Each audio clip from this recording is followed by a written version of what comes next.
လာခြင်းထားရင်ဖြစ်ပါတယ်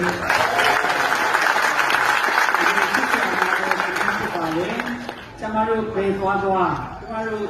သူကတော့အမြဲတမ်းလိုက်ပါတယ်အားတဲ့အချိန်မှာဖျားရဲ့ကျေးဇူးတော်ကိုချီးမွမ်းရတဲ့ချီးမွမ်းတဲ့တသက်ခံခြင်းတွေနဲ့တူတူတရားပြအမှုတော်ဆောင်နေတဲ့ဆရာမပေါ့နော်ခုနဆရာမပြောသူကဆရာမဖြစ်သွားပြီပေါ့နော်ကိုဘက်ကတော့ drama ကိုဝေဖြိုးဖြစ်ပါတယ်ဒီမှာ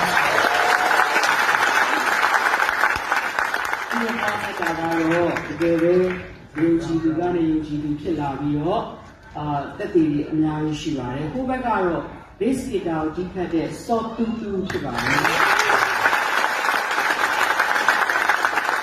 ကိုဘက်ကတော့ကျွန်တော်တို့ workshop မှာလည်းဒီကအနေနဲ့လုပ်တဲ့တိုင်းကျေးဇူးတော်ကိုအများအားချီးမွမ်းတဲ့ extra work ဖြစ်ပါတယ်